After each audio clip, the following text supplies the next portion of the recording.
orang yang pemurah itu berbuat satu kemaksiatan, jangan dituruti. Kenapa? Karena orang pemurah itu satu saat dia akan ditarik oleh Allah. Dia akan diberi Allah tobat berkat sifat pemurahnya itu.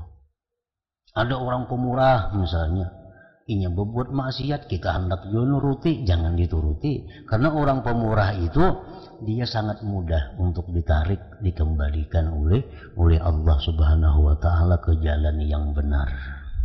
Kecuali kita pemurah juga, itu pun kalau tentu sama juga pemurahnya. Ujar Nabi lagi, ittaqu zallatal alim wantaziru fai'atah. Ujar Nabi, takutilah tergelincirnya orang alim dan tunggulah kembalinya dia. Makna kalam Imam Al-Ghazali rahimahullah wa nafa'ana bi ulumih fid dharain amin. Imam Al-Junaid Al-Baghdadi rahimahullah berkata, orang-orang yang berjinak hati mereka, orang-orang yang berjinak hati dengan Tuhan, orang-orang yang begitu manja dan mesra dengan Allah, mereka itu berkata dalam pembicaraan mereka dan munajat mereka di dalam khalwatnya akan hal-hal yang dapat mengkufurkan bagi orang-orang awam. Munajat yang digunakan oleh orang yang sudah begitu dekat dengan Allah itu dipakai oleh orang awam bisa mengakibatkan kekafiran bagi mereka itu. Nah, oleh karena itu kada dibenarkan kita membaca doa, membaca munajat yang disusun oleh para aulia itu kecuali kita mengerti makna-maknanya.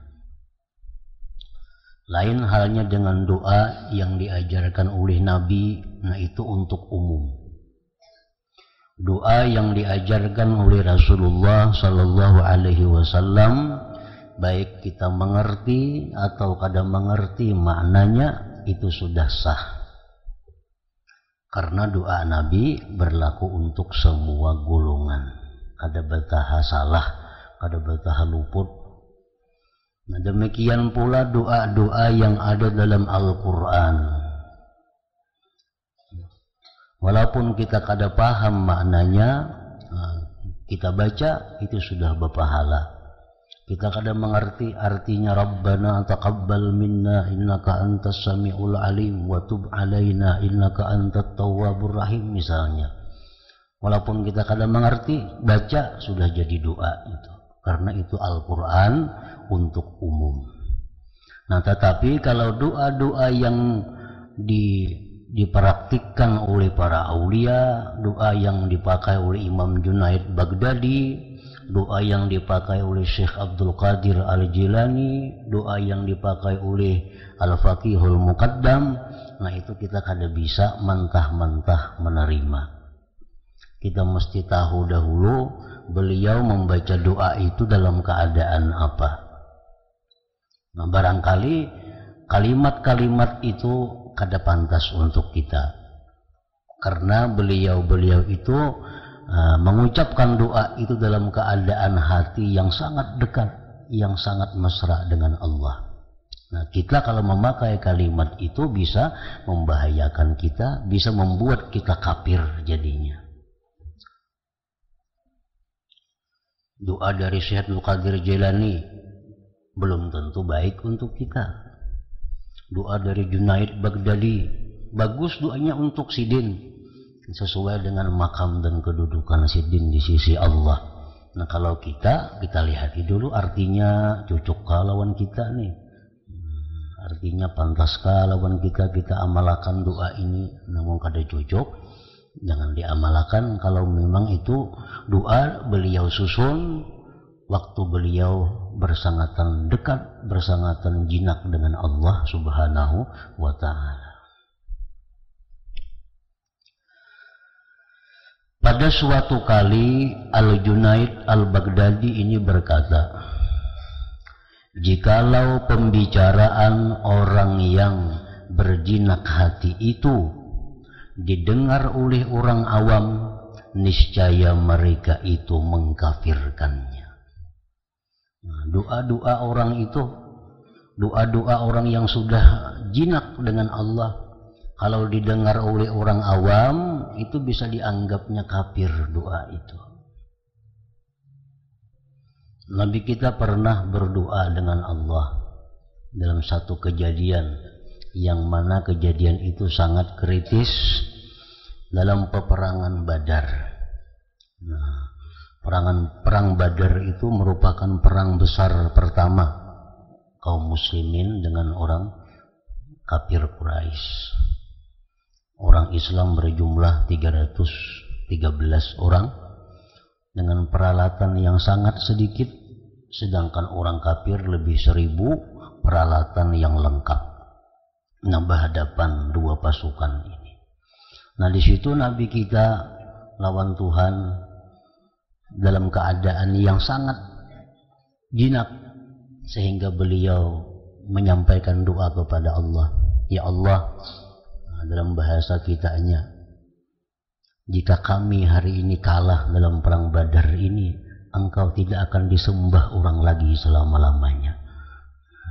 Itu doa yang sebenarnya untuk kita, untuk siapapun, kada boleh digunakan doa itu. Itu model mengancam Allah Ta'ala. Ya Allah, nah, ini kami hari ini bertemu dengan orang-orang Quraisy dengan pasukan yang lengkap. Bila hari ini kami kalah, Engkau kada disembah lagi selama-lamanya. Nah, kayak Tuhan takutan itu kada disembah modelnya. Nah, cuma Nabi kita melantunkan doa itu dalam keadaan sangat jinak, sangat dekat dengan Allah Subhanahu wa ta'ala.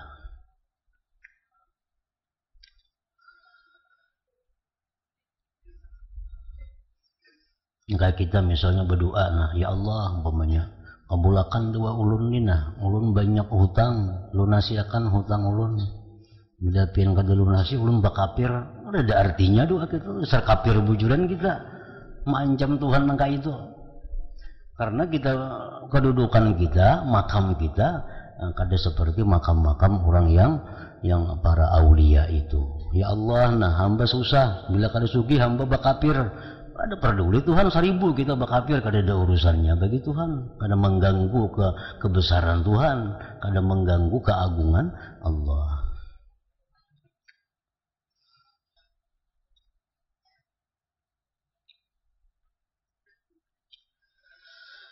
Sedangkan mereka orang-orang yang jinak hati dengan Allah tadi, mereka memperoleh tambahan pada ahwal mereka dengan yang demikian.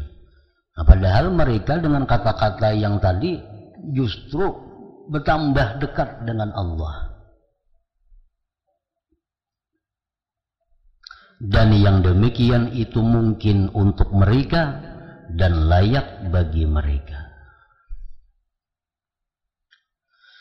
Dan untuk yang demikian seorang penyair telah mengatakan, qaumun tukhalijuhum zahwum bisayyidihim wal abdu yazhu ala miqdari maulah tahu bi ru'yatihi amma siwahu lahu ya husna ru'yatihim fi izzim ma tahu. Artinya, suatu kaum, suatu kelompok dibimbangkan pikirannya oleh kesombongan. Maksudnya kesombongan itu oleh perasaan besar dengan sebab tuannya. Seorang hamba itu sombong, artinya seorang hamba itu merasa besar, merasa mulia, merasa hebat menurut kadar tuannya. Orang yang jadi pelayan camat dia merasa lebih besar daripada pelayan pembakal. Kenapa? Karena tuannya itu lebih tinggi dari pembakal, camat. Orang yang tuannya, orang yang bosnya itu bupati, ini pelayan bupati, ini lebih merasa hebat daripada pelayan camat itu. Orang yang menjadi pelayan gubernur, presiden, dia merasa lebih besar daripada pelayan bupati. Nah, jadi kebesaran seseorang itu tergantung siapa tuannya.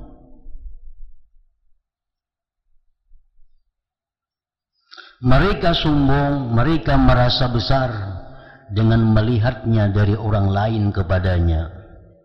Alangkah baiknya mereka melihatnya dengan kemuliaan apa ia menyombongkannya. Nah, kalau kita ini merasa besar, karena kalau kita ini merasa mulia dengan bahwa kita ini adalah pelayan Allah, nah itu sesuatu yang bagus, sesuatu yang mulia. Dan pelayan Allah ini macam-macam pulang tingkatannya.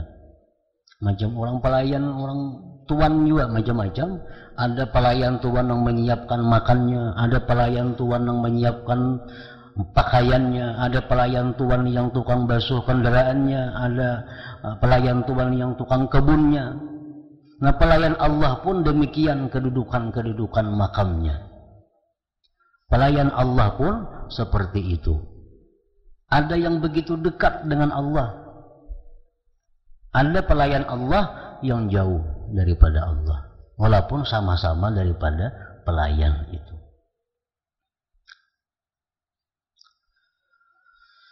Dan tidaklah kamu menganggap jauh. Dan tidaklah kamu menganggap jauh. Artinya sangat mungkin terjadi. Bahwa ridanya Allah, ridanya dia Allah kepada seseorang hamba dengan apa yang marah dia kepada yang lain, manakala berbeda makam keduanya. Mungkin, sangat mungkin Allah itu ridha kepada seseorang ini melakukan itu, tetapi Allah benci kalau ada orang lain yang melakukan itu. Karena berbeda makam orang itu, berbeda pangkat orang itu. Kalau pelayan ini misalnya, ini sama pada pelayan. Kalau pelayan ini masuk kamar kita karena berpadahan, ada apa-apa. Karena sudah begitu dekat lawan kita. Tapi kalau ada pelayan lain yang masuk kamar karena berpadah lawan kita, kita bisa marah. Karena ini makamnya lain orangnya. Kalau ini masuk kamar kita biasa, karena kita sudah dekat lawan inya. Padahal ini anak buah kita juga, pembantu kita juga. Masuk kamar, kalau luar kamarnya kada berpadahan, kita riba, kita senang. Tapi kalau si pulan pelayan yang saya kung itu masuk kamar, kita sarik, kita marah. Karena apa? Karena kedudukan pulan itu berbeda dengan kedudukan yang satu tadi. Nah, demikian pula Allah Subhanahu wa ta'ala. Hamba melakukan perbuatan ini, Allah akan mempermasalahkan. Tapi kalau ada hamba yang lain melakukan seperti itu, Allah marah besar. Nah, itu mungkin terjadi. Karena berbeda makam dan kedudukan orang itu di sisi Allah Subhanahu wa ta'ala. Walaupun sama-sama pada hamba Allah, sama-sama seorang muslim, sama-sama mukmin, sama-sama umat Nabi Muhammad sallallahu alaihi wasallam. Jadi jangan hendak menuruti orang dalam hal kemaksiatan. Ku hendak main ini aja maksiatna. Kenapa? Terus si anopangnya kayak itu juga. Jangan. Karena makam kita lawan orang itu kita kada tahu di sisi Allah. Nah, kalau orang itu berbuat itu mungkin Allah kada masalah. Tapi kalau kita bisa jadi masalah. Nah. Jadi jangan hendak menuruti seseorang pun melakukan maksiat. Jangan hendak menuruti siapapun. Kalau urusan maksiat kepada Allah, nah, kayak aku ini maksiat kada apa-apa, si anu tupang maksiat juga, nah kada kawa itu kada, karena kedudukan kita di sisi Allah kada tahu kayak apa mulianya kita, kayak apa orang itu kayak apa. Contohnya orang-orang yang pemurah. Nah, dalam sebuah hadis diriwayatkan, artinya ujar Nabi, jauhilah buntut orang yang pemurah. Ijtanibul dzambas sakhi. Artinya orang yang pemurah itu, kalau inya ada berbuat satu kesalahan, orang yang pemurah itu berbuat satu kemaksiatan, jangan dituruti. Kenapa? Karena orang pemurah itu satu saat dia akan ditarik oleh Allah. Dia akan diberi Allah taubat berkat sifat pemurahnya itu. Ada orang pemurah misalnya, inya berbuat maksiat, kita hendak nuruti, jangan dituruti. Karena orang pemurah itu dia sangat mudah untuk ditarik, dikembalikan oleh Allah Subhanahu wa taala ke jalan yang benar. Oleh kita pemurah juga, itu pun kalau tentu sama juga pemurahnya. Ujar Nabi lagi, ittaqu zallatal alim wantaziru fai'atah. Ujar Nabi, takutilah tergelincirnya orang alim dan tunggulah kembalinya dia. Kita berbuat maksiat, tuan guru itu kan berbuat maksiat saja juga, jangan dituruti tuan guru itu. Karena tuan guru ini sangat mudah untuk kembali ditarik oleh Allah berkat ilmu yang ada pada dirinya itu. Karena khawa dituruti. Orang-orang keturunan Nabi, orang-orang keluarga Nabi, Habib kada kau dituruti maksiat. Habib mau maksiat dah, kada kau dituruti, karena mereka ada jalan khusus mendapat kemudahan untuk dikembalikan oleh Allah kepada jalan yang benar. Kita kada tantu kah itu. Jadi tidaklah jauh, artinya sangat mungkin bahwa ridhanya dia Allah kepada seseorang hamba dengan apa yang marah dia kepada yang lain, manakala berbeda makam keduanya, makam punya kedudukan, pangkat keduanya di sisi Allah Subhanahu wa ta'ala.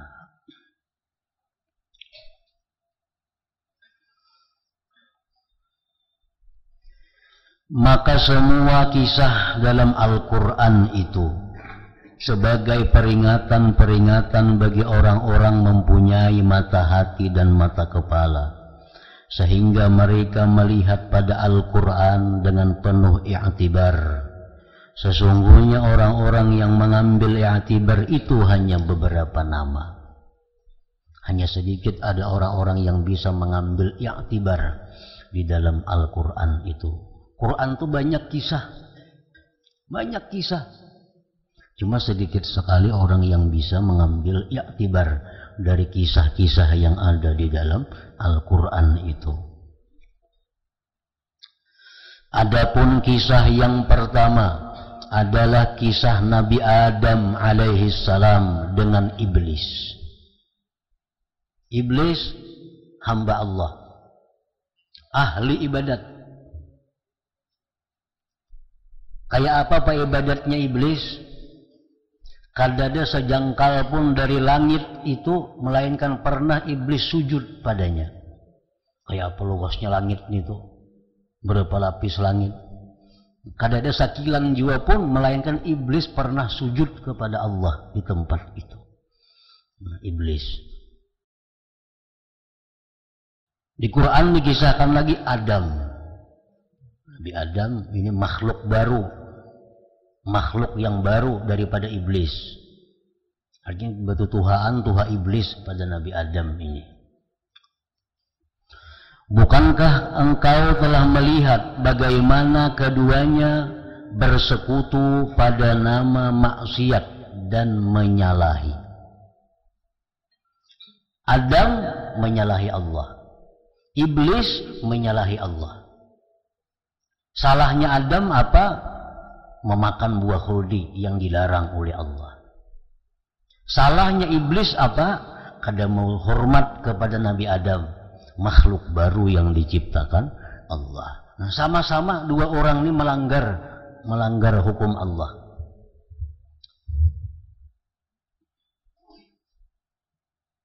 Kemudian keduanya berlainan pada pilihan dan perlindungan. Tapi akhir ceritanya, dua orang yang sama-sama melanggar hukum Allah ini kada sama akhirnya. Adam lawan iblis ini. Adapun iblis maka ia telah putus asa dari rahmatnya dan katakan bahwa iblis termasuk dari yang dijauhkan dari Tuhan. Adapun Nabi Adam alaihissalam maka dikatakan padanya wa asa Adamu rabbahu faghawa thumma jtabahu rabbuhu fataba alaihi wa hada. Artinya, dan durhakalah Adam kepada Tuhannya karena melanggar memakan buah khuldi itu. Dan sesatlah ia Adam itu. Kemudian Tuhannya memilihnya, maka dia terima tobatnya dan memberinya petunjuk. Iblis maksiat, Adam maksiat. Tapi di sisi Allah penilaiannya berbeda. Adam didekatkan oleh Allah, sedangkan iblis diusir oleh Allah. Kenapa berbeda kayak itu? Maka sama-sama maksiat. Karena keduanya itu mempunyai makam tingkatan yang berbeda di sisi Allah Subhanahu wa ta'ala. Si fulan umpamanya, si fulan ini minum arak secangkir. Si fulan ini minum arak secangkir sama. Tapi si fulan yang pertama ini minum arak secangkir, gara-gara arak itu bisa jadi waliullah. Kayak apa caranya? Sebabnya minum arak lalunya tobat. Nah, tobat lalunya menyesal dosanya, memperbaiki dirinya, mendekatkan lawan Tuhan. Karena Tuhan sayang lawan inya. Nah, ada yang saya kong ini minum arak sama secangkir juga. Tapi karena inya kada tobat kepada Allah, karena menganggap remeh itu, akhirnya diusir, dijauhkan dari Allah. Jadi kada kawa kita bertuturutan maksiat itu, kada kawa. Kada kawa. Bisa kita yang dipilih Tuhan jadi orang baik, bisa kita yang dijauhkan darinya. Kada kawa. Contohnya Nabi Adam, iblis, sama-sama pada maksiat lawan Tuhan. Tapi akhirnya apa? Adam yang jadi orang mulia, iblis jadi orang yang terkutuk. Nah, sama kayak tadi dalam munajat lawan dialog kita lawan Allah itu, jangan menyamai orang-orang yang berbeda kedekatannya lawan Allah.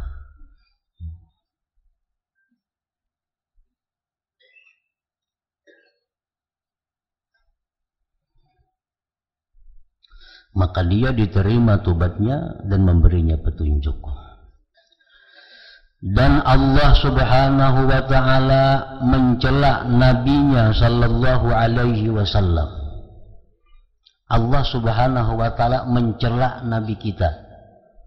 Nah, pengertian bahwa Allah mencela nabi kita itu bukan mencela artinya Tuhan itu memamai lawan nabi kita, kada. Allah kada pernah mencela nabi kita. Apabila ada hadis atau Al-Quran yang artinya bahwa Allah itu mencela nabinya, artinya bahwa Allah memberikan pelajaran kepada nabi dengan cara yang tegas. Kan macam guru itu memberi pelajaran lawan muridnya macam-macam. Kalau itu ibarat manusia, ada waktunya kadang-kadang lemah lembut, ada kadang-kadang tegas. Nah ini Allah Ta'ala pun dengan Nabi demikian. Ada kadang-kadang Allah dengan lembut menyampaikan wahyu kepada Nabi, ada kadang-kadang dengan tegas. Nah, oleh bahasa Arab disebut itu mencela. Bukan mencela karena kekurangan, karena kesalahan Nabi, kada macam itu artinya. Artinya Allah memberikan wahyu kepada Nabi, perintah dengan sesuatu yang tegas.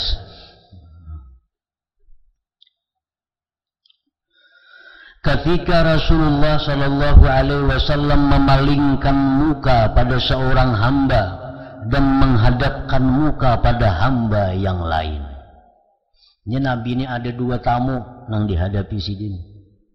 Ada 2 tamu. Nah, Nabi kita waktu itu hanya menghadapkan wajah kepada 1 tamu ini.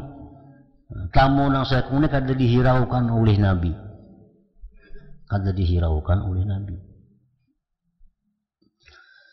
Padahal keduanya itu Nabi sama-sama punya tujuan ibadah.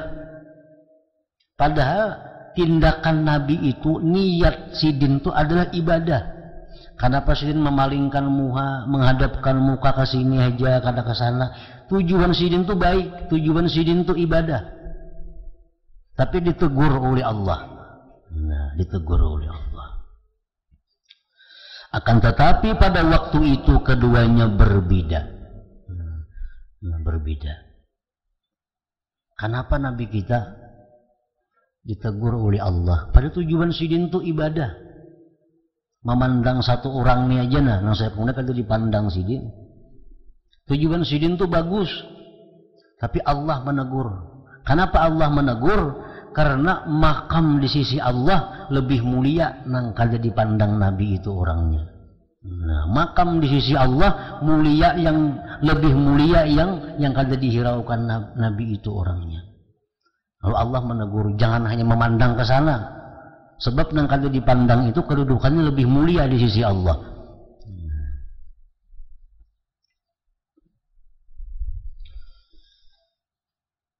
Akan tetapi pada waktu itu keduanya berbeda. Allah Ta'ala berfirman, wa amma man ja'aka yas'a wa huwa yakhsha fa anta anhu talaha.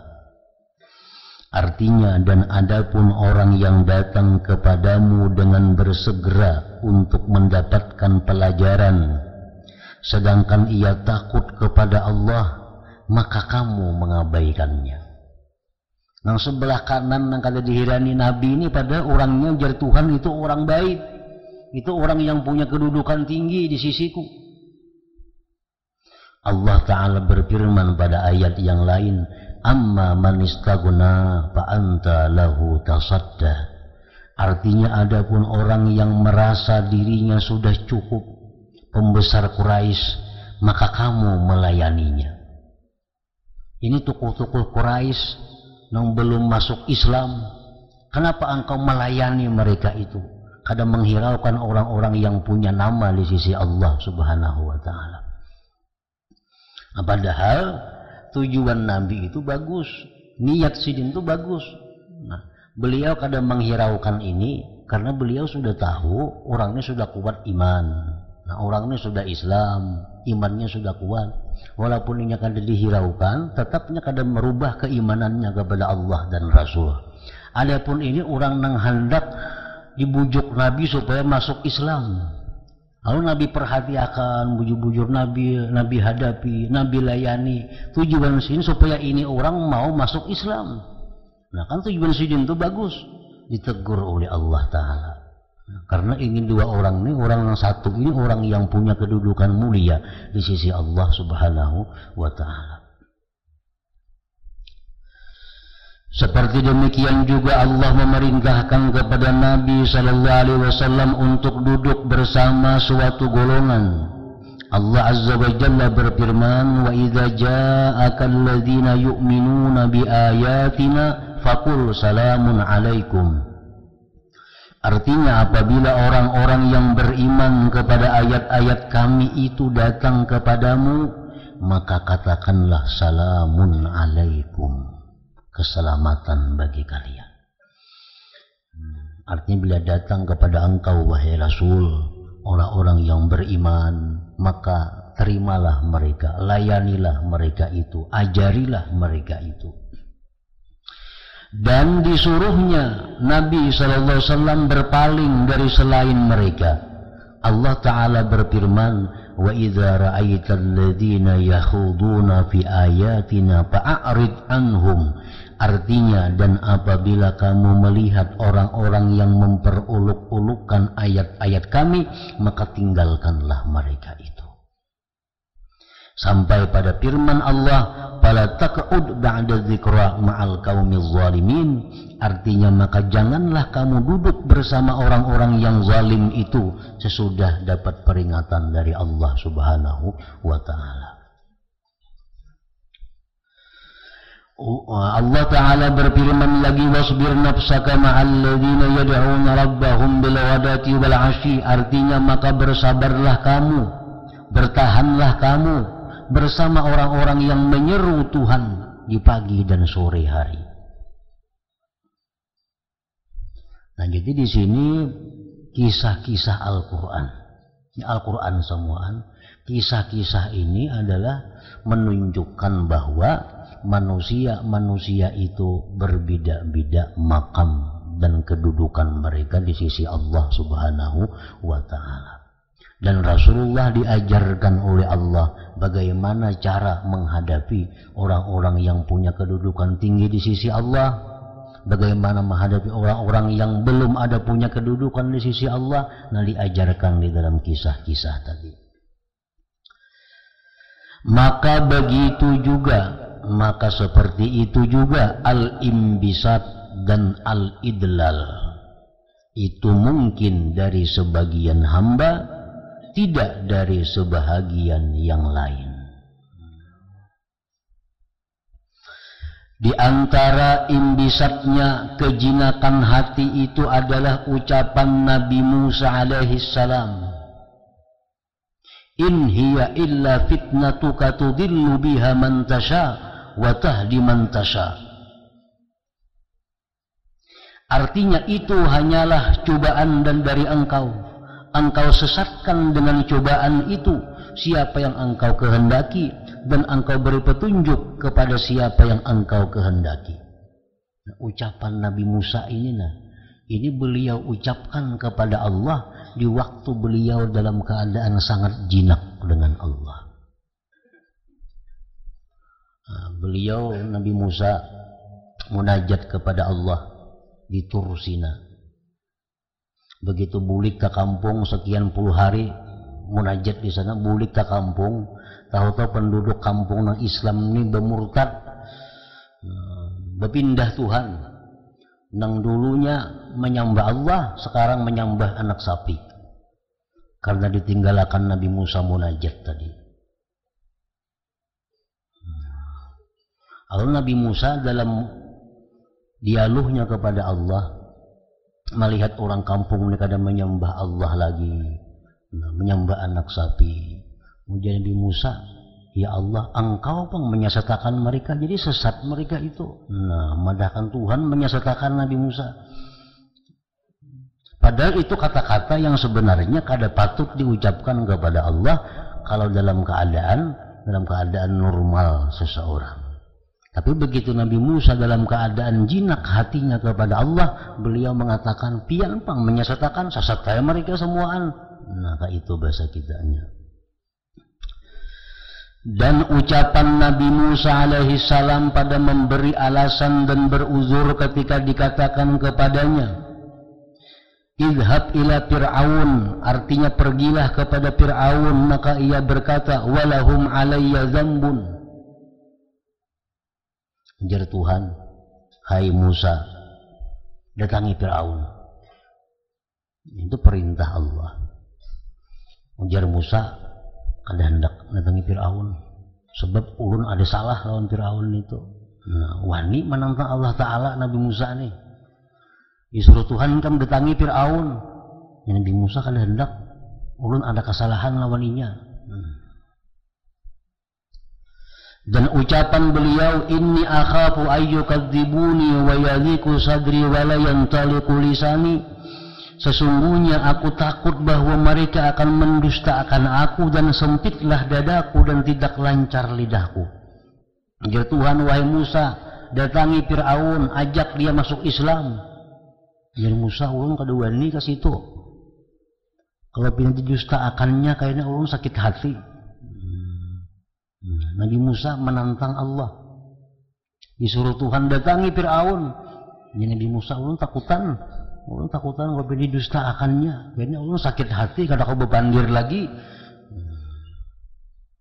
Dan ucapan beliau, innana nakhafu ayyafruta alaina aw ayyatufa, artinya sesungguhnya kami khawatir bahwa ia segera menyiksa kami atau akan bertambah melampau batas. Padahal yang menyuruh ini Allah. Bila Allah menyuruh, pasti Allah akan menolong, Allah pasti akan membantu, menjaga. Ada akan mati, ada akan disiksa Fir'aun. Tapi Nabi Musa ada mau. Ada mau Nabi Musa. Takutan, karena disakitinya kami, karena disiksanya kami mau ke situ. Nah, ini kisah-kisah Al-Quran. Dan ini dari selain Nabi Musa alaihissalam, dan ini dari selain Nabi Musa alaihissalam, termasuk jahat adab lawan Allah. Nah, jangan lain pada Nabi Musa itu jahat adab lawan Tuhan itu. Cuma karena ini Nabi Musa, orang yang pilihan Allah, orang yang hatinya sangat mesra, sangat jinak dengan Allah, itu dianggap biasa oleh Tuhan kata-kata seperti itu.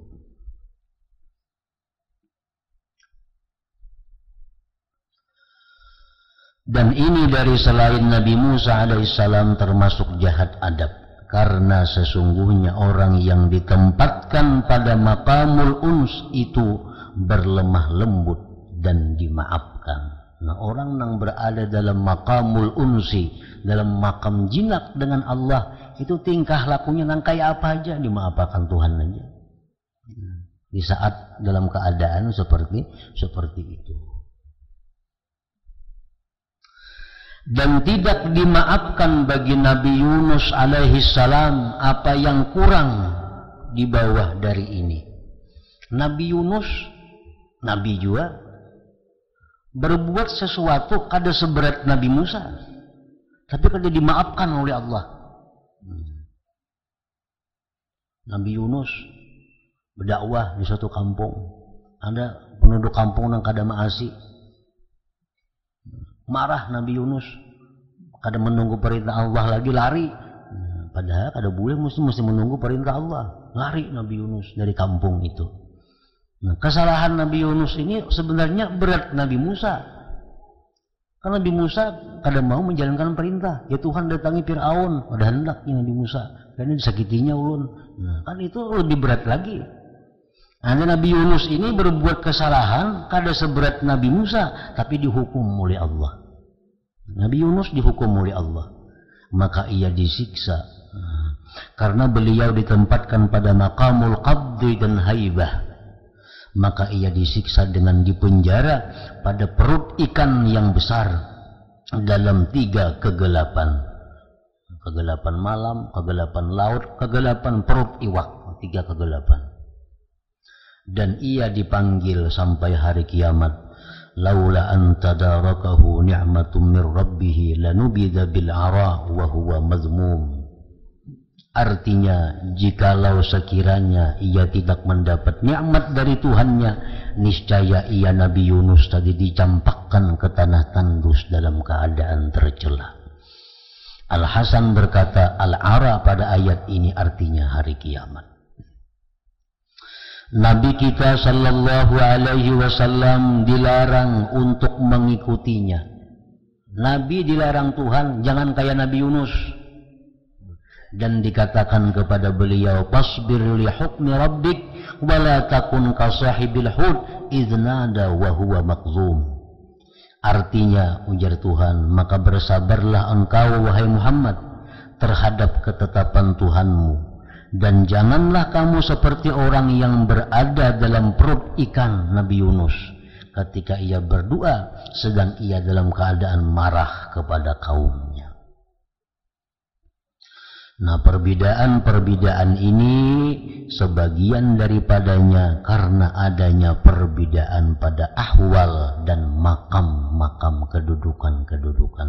Kan nabi-nabi itu kada sama juga, walaupun sama-sama nabi, tapi tingkatan di sisi Allah kada sama. Nabi ini berbuat itu dimaafkan Tuhan. Kalau nabi ini dihukum Tuhan. Nah, perbedaan-perbedaan ini sebagian daripadanya karena adanya perbedaan pada ahwal dan makam-makam kedudukan mereka. dan sebagiannya karena apa yang telah terdahulu pada zaman azali dari kelebihan antara satu dengan yang lain dan keterpautan pada pembahagian antara hamba-hamba. Allah Ta'ala berfirman, walaqad faddalna ba'dan nabiyyin ala ba'd. Artinya, dan sungguh telah kami lebihkan sebagian nabi-nabi itu atas sebagian yang lain. Allah Ta'ala berfirman, minhum man kallamallah wa rafa'a ba'dahum darajat. Artinya di antara mereka ada yang Allah berkata-kata langsung dengan dia seperti Nabi Musa, dan sebagiannya Allah meninggikan beberapa derajat. Nah, maka sebagaimana nabi-nabi pun demikian tadi, maka aulia-aulia pun demikian pula. Orang-orang biasa pun di sisi Allah berbeda-beda, walaupun sama badang sanak, walaupun sama bakawan, tapi kedudukan di sisi Allah kada sama antara satu dengan yang lain. Jadi dalam urusan maksiat, dalam urusan yang haram, jangan hendak menuruti siapa jua pun. Karena barangkali yang dituruti itu diterima Tuhan tobatnya, seorang kada diterima Tuhan tobatnya.